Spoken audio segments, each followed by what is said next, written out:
स्वामी, स्वामी, स्वामी, नहीं स्वामी, स्वामी, स्वामी, नहीं स्वामी, नहीं, नहीं स्वामी, नहीं, नहीं स्वामी, स्वामी, स्वामी, माता, स्वामी, माता, स्वामी, माता, माता शांत हो जाइए। स्वामी, स्वामी, माता, माता शांत हो जाइए। स्वामी, नहीं माता, संभालिए माता अपने आप को। शांत हो जाइए माता, शांत हो जाइए माता, शांत हो जाइए माता, शांत हो जाइए माता, अपने आप को संभालिए माता। सर्वनाश हो उनका जिन्होंने मेरा सुहाग लूटा, वंश न रहे उनका जिन्होंने मेरे स्वामी के प्राण लूटे, संसार में नाम न रहे उनका जिन्होंने ऐसी कायरता की, ऐसी माता, ऐसी कायरता। माता, स्वामी, माता, स्वामी, नहीं स्वामी, नहीं। माता शांत हो जाइए, शांत हो जाइए माता, शांत हो जाइए माता, माता।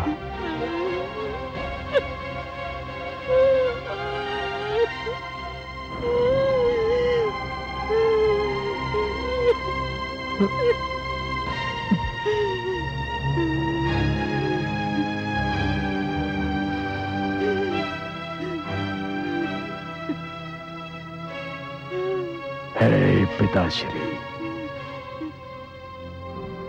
मैंने आपसे कहा था पिताश्री कि आतंक के समक्ष सिर झुकाना आतंक को औचित्य प्रदान करना होता है। जो लोग अहिंसा को कायरता समझते हैं, उन्हें यह विश्वास दिलाना आवश्यक होता है पिताश्री कि अहिंसा व्यक्ति को कायर नहीं बनाती। आपने मेरा तर्क समझा पिताश्री, आपने मेरा तर्क समझा, परंतु तब तक बहुत देर हो चुकी थी। हे माता, मैंने गणना की, आपने 21 बार अपनी छाती को पीट कर विलाप किया। 21 बार। मैं आपको अपने पिता के पार्थिव शरीर पर यह वचन देता हूं माता कि मैं इन क्षत्रियों का 21 बार वध करूंगा। 21 बार उनके वंश को मैं नष्ट करूंगा। हे माता, मैं इस धरती को उन कायरों के रक्त का सरोवर बना दूंगा। आपकी सौगंध माता, आपकी सौगंध, मैं यही करूंगा, मैं यही करूंगा माता, मैं यही करूंगा। शंभो,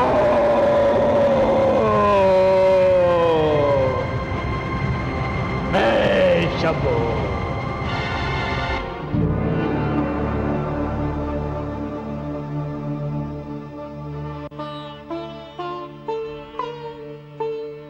कितना बड़ा अनर्थ कर दिया दुष्ट सहस्त्रार्जुन ने।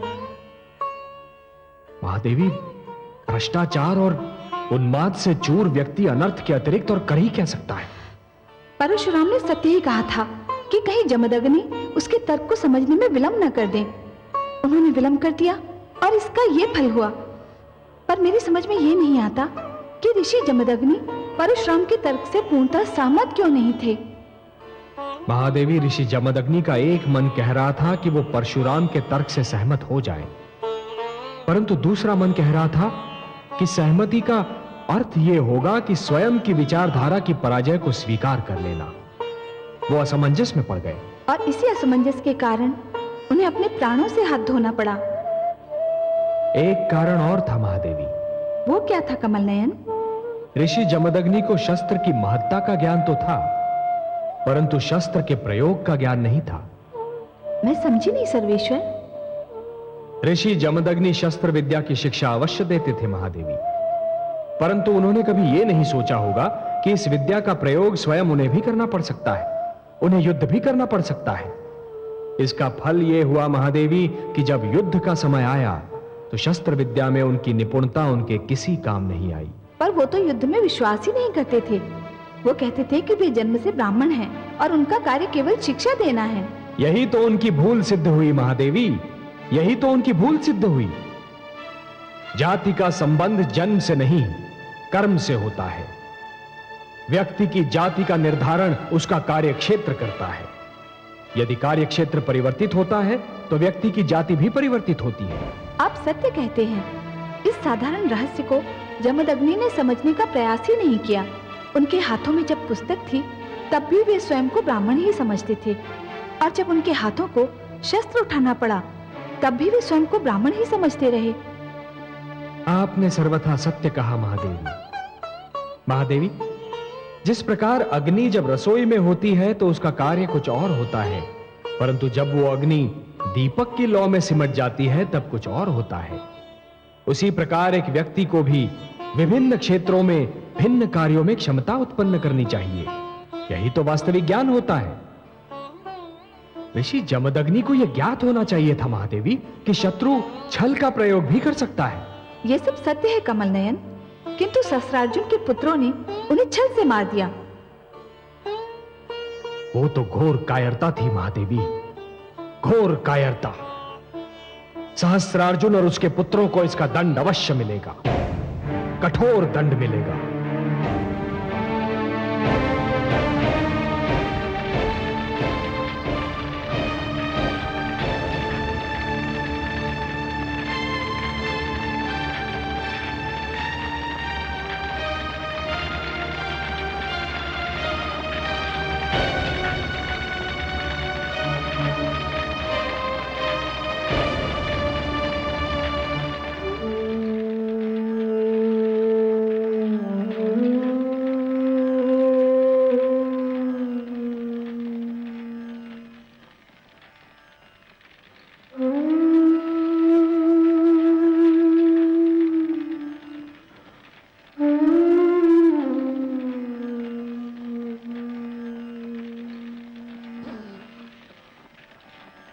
पिताश्री, ये आपका अंत नहीं है,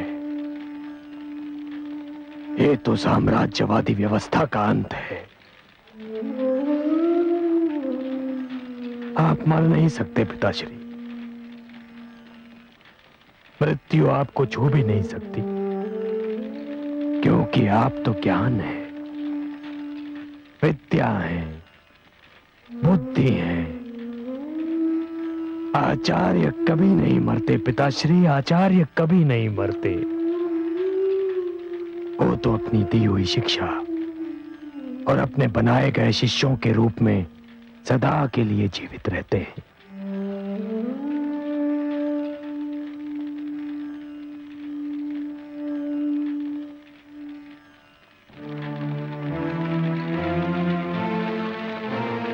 आज हमें यह प्रण करना है कि अन्याय के विरुद्ध संघर्ष में कोई पीछे नहीं हटेगा।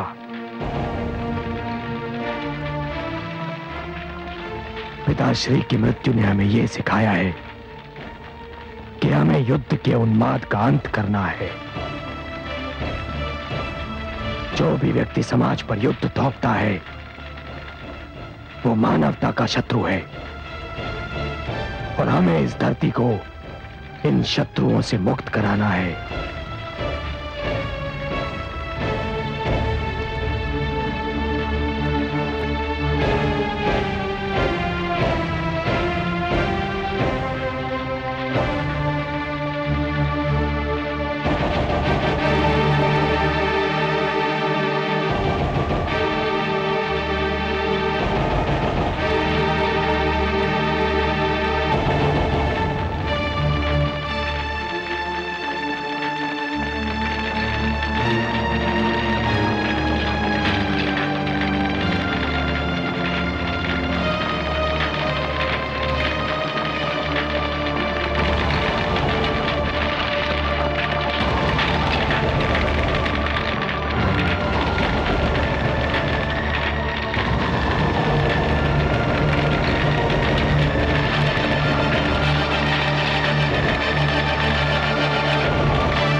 पिताश्री की जय हो।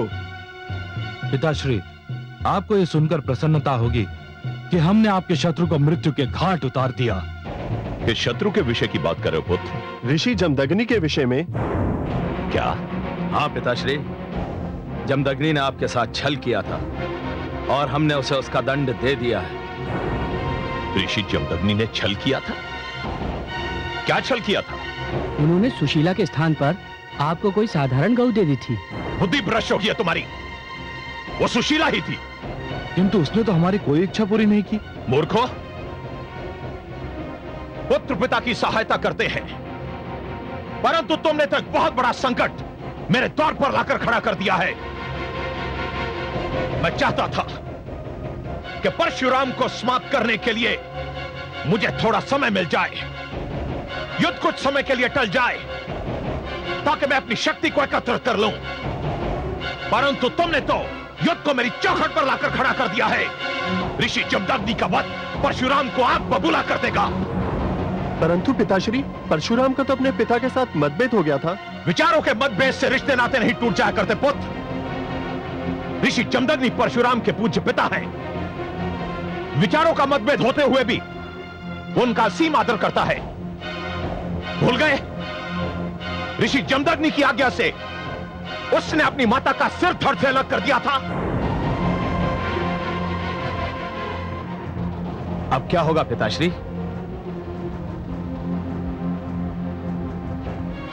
मुझे सोचने दो, मैं एकांत चाहता हूं। प्रणाम। प्रणाम पिताश्री।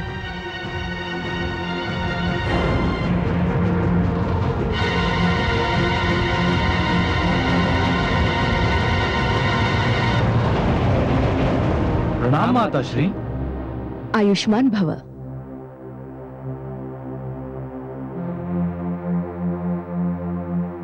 क्या बात है स्वामी, आप बहुत चिंतित लग रहे हैं। बहुत बड़ा अनर्थ हो गया महारानी। हमारे पुत्रों के हाथों ऋषि जमदग्नि का वध हो गया है। इसका तो बहुत भयंकर परिणाम हो सकता है। तो मैं क्या कर सकता हूं? ऋषि जमदग्नि को जीवित तो नहीं कर सकता। अपने पुत्रों को दंड तो दे सकते हैं आप। कैसी माता हैं आप? अपने पुत्रों पर दया करने के स्थान पर उन्हें दंड दिलाना चाहती हैं। वे दया के पात्र नहीं है स्वामी। संतान की भूल को अनदेखा करना संतान को और भी बिगाड़ने के समान है। कोई दूसरा संतान को दंड दे, इससे अच्छा है कि माता पिता स्वयं अपनी संतान को दंड दें। किसमें इतना साहस है कि मेरे होते हुए मेरी संतान को दंड दे? परशुराम को भूल रहे हैं आप। उसमें इतना साहस कहां कि वो मेरे सम्मुख आए। वो आपके सम्मुख आ चुका है स्वामी। उस समय मैं तैयार नहीं था और अब वो पहले से अधिक तैयार है। आप परशुराम से अत्यधिक प्रभावित दिख पड़ती है महारानी। जब वो पहली बार मेरे सामने आया था तब मैंने उसे पुत्र कहकर पुकारा था। तो फिर उसी पुत्र की शरण में क्यों नहीं चली जाती आप? आपका परामर्श अनुचित नहीं है।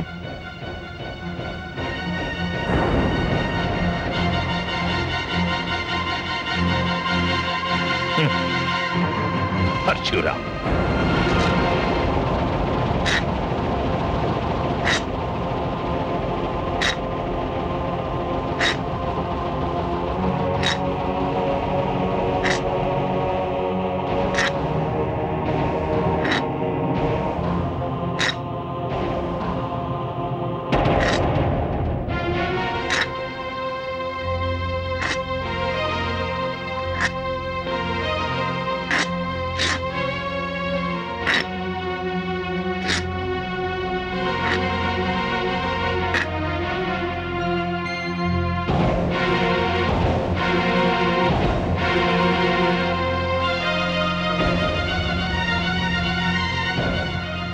महारानी मृण्मयी, आप? हाँ पुत्र, मैं तुमसे कुछ मांगने आई हूँ। जानता हूं, यदि आप अपने पति और पुत्रों के लिए जीवन दान मांगने आई हैं, तो मेरी विनती है, ना मांगिएगा। आपकी मांग को अस्वीकार करते हुए मुझे बहुत दुख होगा। और यदि मैं क्षमादान मांगू तो? क्षमादान? किसके लिए महारानी? स्वयं आपने तो कोई ऐसा कार्य नहीं किया जिसके लिए आपको क्षमा की आवश्यकता हो। और सहस्रार्जुन और आपके राजकुमारों को क्षमा करने का कोई प्रश्न ही नहीं उठता। वे स्वयं तुमसे क्षमा मांगे तब भी?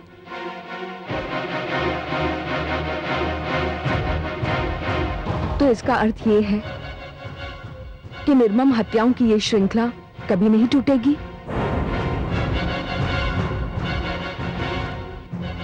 क्या इस श्रृंखला का आरंभ मैंने किया था महारानी?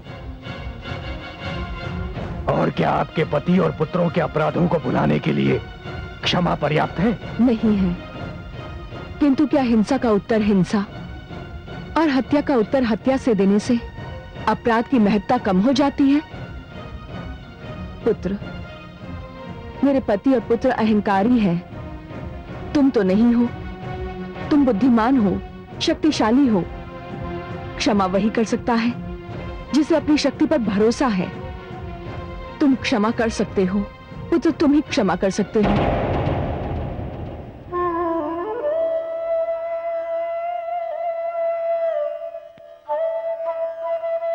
महारानी, आप इतनी दूर मेरे पास चलकर आई हैं। आपने मुझे पुत्र कहकर पुकारा है। आप नारी हैं, माता हैं, इसलिए केवल आपके लिए मैं इतना कर सकता हूं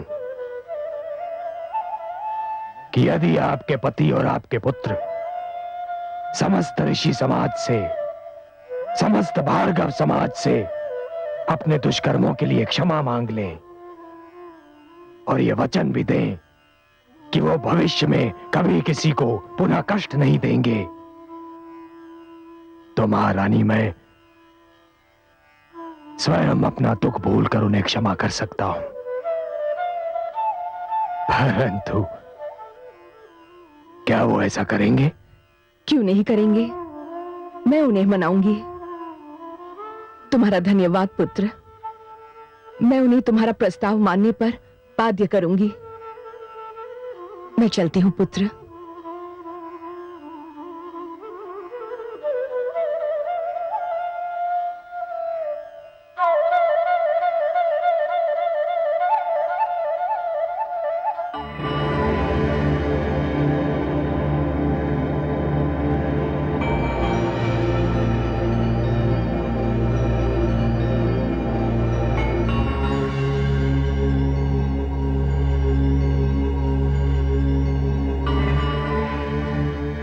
महारानी, मिलाई अपने पुत्र से? हाँ स्वामी, मैं केवल मिल आई बल्कि एक शुभ संदेश लेकर लौटी हूँ। शुभ संदेश? हाँ स्वामी, बहुत शुभ संदेश। परशुराम संधि करने को तैयार हो गया है। क्या? मैं सत्य कह रही हूँ स्वामी। परशुराम ने कहा है कि युद्ध रुक सकता है, संधि हो सकती है। तो मुझे क्या करना होगा? कुछ अधिक नहीं, केवल ऋषि और भार्गव समाज से अपने उन कर्मों की क्षमा मांगनी पड़ेगी जिनके कारण ऋषियों, आचार्यों और विद्यार्थियों को कष्ट पहुंचा है। क्या? हाँ स्वामी, परशुराम ने यही कहा है कि यदि आप क्षमा मांग लेंगे तो वो आपको क्षमा कर देगा। महारानी, मस्तिष्क तो निर्भर गया आपका। मैं क्षमा मांगू? सम्राट शस्त्रार्जुन क्षमा मांगे? वो सम्राट शस्त्रार्जुन जिसने इतिहास में पहली बार क्षत्रिय शक्ति की प्रभुसत्ता स्थापित की है, क्षत्रिय धर्म को पालन करने का सर्वोच्च नियम बना दिया है, अपने यश की पताका चारों दिशाओं में फैला दिया है। क्षत्रियों के सिर झुकाने के इस प्रयास को शुभ संदेश कहती हैं आप? महाराज, शांत होकर सोचिए। ऋषियों के विरुद्ध आपका क्रोध आपकी निजी समस्या थी जिसे आपने जातिवादिता के संघर्ष में परिवर्तित कर दिया। कहना क्या चाहती हैं आप? स्वामी, आपने स्वार्थ और निजहित के लिए जो कुछ भी किया वो आने वाली पीढ़ियों के लिए अभिशाप बन सकता है। जातिवाद का रोग यदि समाज के रक्त में घुल गया तो इसके परिणाम बहुत भयंकर हो सकते हैं। आप भविष्य से खिलवाड़ कर रहे हैं स्वामी। आप अकारणीय भविष्य की चिंता किए जा रही हैं महारानी। हम वर्तमान में जीते हैं। मुझे भविष्य की चिंता है क्योंकि मैं एक माता हूं और जानती हूं कि हम और आप वर्तमान हैं, किंतु हमारे पुत्र भविष्य हैं और इस भविष्य को मैं बहुत बड़े संकट में देख रही हूं। क्या देख रही हैं आप?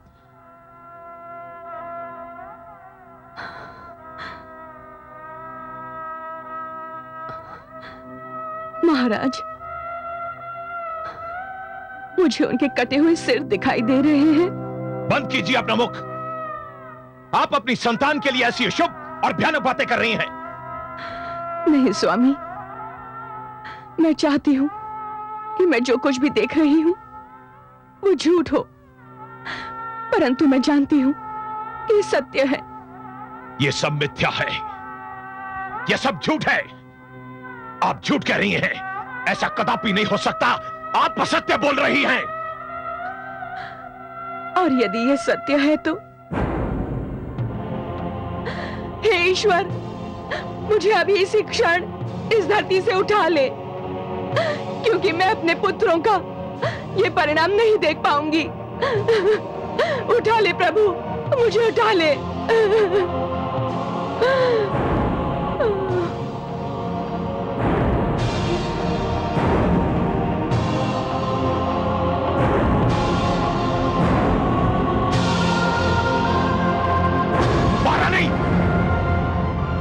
महारानी, महारानी, महारानी,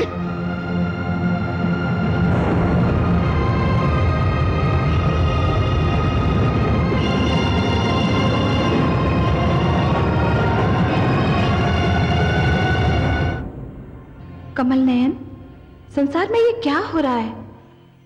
हमारी संतान क्या कर रही है? महादेवी, जब मानव स्वयं के भीतर छिपी हुई त्रुटियों को दूर करने के स्थान पर उन्हें उचित ठहराने का प्रयास करता है, तब उसका अर्थ यह होता है कि वो सत्य का सामना नहीं करना चाहता। सत्य का सामना करने का साहस वो खो चुका है। वो सत्य से दूर भागता है, मुख मोड़ता है, पलायनवादी बनता है, और यह पतन का लक्षण होता है महादेवी। मुझे तो यह भय लग रहा है कि सहस्रार्जुन जिस प्रवृत्ति को बढ़ावा दे रहा है वो आने वाले युगों में मानव जाति के लिए एक बहुत बड़ा रोग बनकर रह जाएगा। एक ऐसा रोग जिसे महामारी में बदलते देर नहीं लगती। मैं जानता हूं कि आपका संकेत किस ओर है महादेवी। इस समय सहस्रार्जुन अपने व्यक्तिगत स्वार्थ के लिए जातिवाद को बढ़ावा दे रहा है, और यही जातिवाद आने वाले युगों में एक अभिशाप सिद्ध होगा।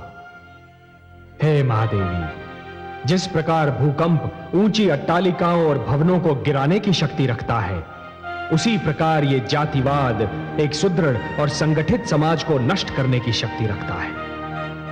जन्म, रंग, भाषा, जाति और वर्ण के मतभेद आने वाले युगों में मानव समाज के सामने नित नए संकट उत्पन्न कर सकते हैं।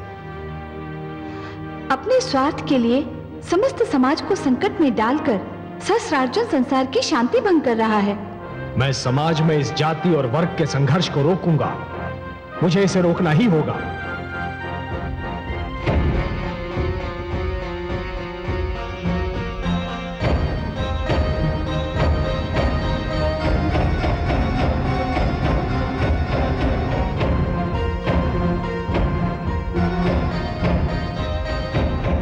क्षत्रिय वीरों और मित्रों, क्षत्रिय समाज पर आज तक ऐसा संकट कभी नहीं आया। हमारा अस्तित्व संकट में पड़ गया है। भारकों ने हमारे विरुद्ध संगठित होकर क्षत्रियों का अंत करने का निश्चय किया है। ब्राह्मण आचार्य बनने के स्थान पर शासक बनना चाहते हैं। महाराज, मैं समस्त 21 क्षत्रिय राजाओं की ओर से आपको यह अधिकार देता हूं कि आप इस परिस्थिति से निपटने का ढंग ढूंढिए, और आप जो भी निर्णय लेंगे वो हम सबको स्वीकार होगा। धन्यवाद मित्रों, आपने मुझ पर जो विश्वास प्रकट किया है मैं उसका आभारी हूं। इस संकट से निपटने का एक ही उपाय है, हम एक साथ मिलकर रहें, एक साथ युद्ध करें। भार्गव संगठन का उत्तर केवल क्षत्रिय एकता है। महाराज, हमारी सेनाएं और हमारे कोष इस एकता के लिए आपके सम्मुख प्रस्तुत हैं। हम सर्वसम्मति से आपको अपना नायक मानते हैं। महाराज सहस्त्रार्जुन की, क्षत्रिय एकता की, महाराज सहस्त्रार्जुन की, क्षत्रिय एकता की, महाराज सहस्त्रार्जुन की, क्षत्रिय एकता की, महाराज सहस्त्रार्जुन की, क्षत्रिय एकता की।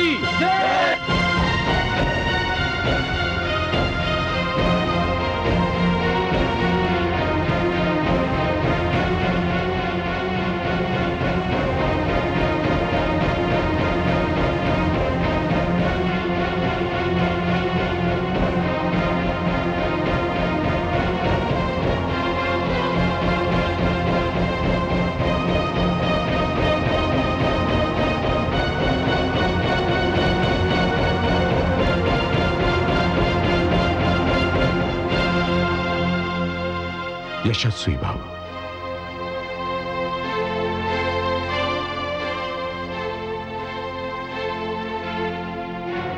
वत्स परशुराम, तुम्हारे पिता ऋषि जमदग्नि की हत्या से ऋषि समाज को बहुत बड़ा आघात पहुंचा है, परंतु हम मात्र तुम्हारे पिता की हत्या पर शोक व्यक्त करने नहीं आए, अपितु तुम्हें यह बताने आए हैं कि यद्यपि हमें जातिवाद से घृणा है, परंतु जिस प्रकार सहस्त्रार्जुन अपने स्वार्थ की सिद्धि के लिए क्षत्रियों को भ्रमित करके आश्रमों को नष्ट करने का प्रयत्न कर रहा है, हमारे समक्ष इसके अतिरिक्त और कोई उपाय नहीं है कि हम उसकी धृष्टता का प्रत्युत्तर दें। हमने निर्णय किया है कि आप भार्गवों को संगठित करने का जो कार्य कर रहे हैं उसमें आपको सहयोग दिया जाए। मैं आप सबका आभारी हूं। वत्स, तुमने नवयुवकों में एक नई शक्ति, नई स्फूर्ति भर दी है। हम तुम्हें धन, सेना या किसी अन्य सामग्री की कमी नहीं होने देंगे। हम सहस्त्रार्जुन का सामना करने के लिए भलीभांति तैयार हैं। मैं पुनः एक बार आप सबका आभार प्रकट करता हूं। वत्स परशुराम, तुम्हारे पिता ऋषि जमदग्नि की सहस्त्रार्जुन द्वारा जघन्य हत्या मात्र तुम्हारे पिता की हत्या नहीं है, अपितु समस्त ऋषि मुनियों के मान सम्मान की हत्या है, और हम सब इसका घोर विरोध करते हैं। युद्ध की घोषणा करो वत्स।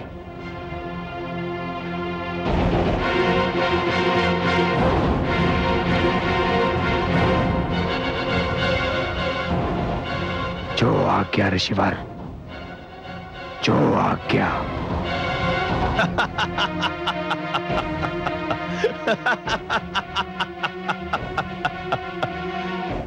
यह भी उत्तम हुआ। अब कोई भी हम पर दोष नहीं धरेगा कि युद्ध का आरंभ हमने किया। हमारी सूचना के अनुसार परशुराम कभी भी हमारी राजधानी पर आक्रमण कर सकता है। महाराज, क्या यह उत्तम नहीं होगा कि हम परशुराम को यहां पहुंचने ही ना दे, उसे यहां आने से पहले ही रोक दे? नहीं, उसे आने दीजिए। सेनापति जी महाराज। हमारे राजकुमारों को सूचित कर दिया जाए कि कमर कस ले, आक्रमण किसी भी क्षण हो सकता है। जो आज्ञा महाराज।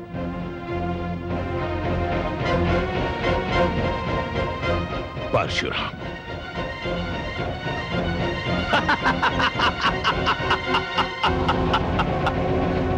परशुराम 21 क्षत्रिय नरेशों की एकता के उपरांत अब पिताश्री की शक्ति और भी बढ़ गई है। किंतु मुझे संदेह है। क्यों? क्योंकि पिताश्री तो यूं भी कुछ कम शक्तिशाली नहीं थे। इन 21 नरेशों की शक्ति पिताश्री की शक्ति के आगे क्या अस्तित्व रखती है? मुझे भय है कि एकता भी परशुराम जैसे शत्रु के विरुद्ध पर्याप्त नहीं सिद्ध होगी। मैं भ्राताश्री से सहमत हूं।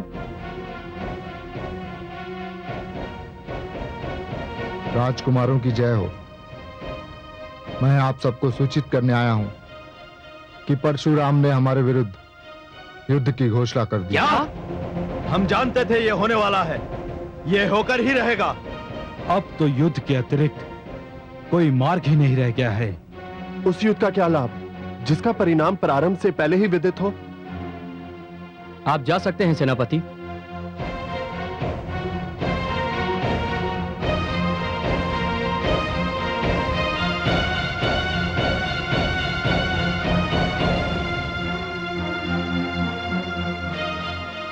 क्या परशुराम को रोकने का कोई उपाय नहीं है? रोकने का तो कोई उपाय नहीं है, किंतु उसका ध्यान बटाने का एक उपाय है। युद्ध के समय यदि शत्रु का ध्यान बढ़ जाए, उसकी एकाग्रता भंग हो जाए, तो भी वो दुर्बल हो जाता है। और परशुराम की एकाग्रता भंग करने का मुझे एक उपाय सूझ गया है। भ्राताश्री, उत्सुकता मत बढ़ाइए, शीघ्र बताइए आपको क्या उपाय सूझा है। कौन बचा सकता है हमें इस परिस्थिति में? अनामिका। अनामिका? हम समझे नहीं भ्राताश्री। अनामिका परशुराम के बहुत निकट है। उसने परशुराम की हर पग पर सहायता की है। उसने परशुराम के लिए प्रचारिका और संदेशवाहिका का कार्य किया है। वो परशुराम से प्रेम करती है और परशुराम के लिए प्रेरणा का एक रूप है। यदि हम अनामिका को उठा लाएं, तो परशुराम का ध्यान बढ़ जाएगा। मैं तो आपको बहुत बुद्धिमान समझता था भ्राताश्री, पर आपने जो उपाय बताया है वो उपाय कम और विपदा अधिक जान पड़ती है। क्यों?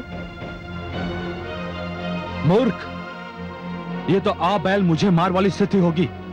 इससे तो परशुराम का क्रोध और बढ़ जाएगा और वो प्रलय बनकर हमारे सिरों पर टूट पड़ेगा। मूर्ख मत बनो, राजनीति को समझने का प्रयत्न करो अनुज। अनामिका हमारे पास होगी तो हम परशुराम से सरलता से लेन देन कर सकेंगे। वो कैसे? हम उससे कहेंगे कि यदि वो अनामिका को जीवित देखना चाहता है तो हमसे युद्ध के स्थान पर वार्तालाप करे। और परशुराम ना माना तो? तब हम कह देंगे कि हम तो मरेंगे, पर अनामिका को भी मरना पड़ेगा। मान गए भ्राताश्री, यह है वास्तविक राजनीति। तो फिर चलिए, विलंब करना ठीक नहीं। चलो चलिए। चलिए। दाता ने जन्म से पूर्व ही मानव समाज के विभिन्न वर्गों के लिए कार्य नियुक्त कर दिए थे। हम ब्राह्मण हैं। समाज को शिक्षा प्रदान करने का कार्य हमें सौंपा गया था और समाज की रक्षा करने के लिए क्षत्रियों को जन्म दिया गया था। परंतु ये तो विधि की विडंबना है कि जिसे रक्षक का कार्य सौंपा गया वही पक्षक बन गया है, लुटेरा बन गया है। समाज में सुरक्षा के स्थान पर असुरक्षा फैला रहा है।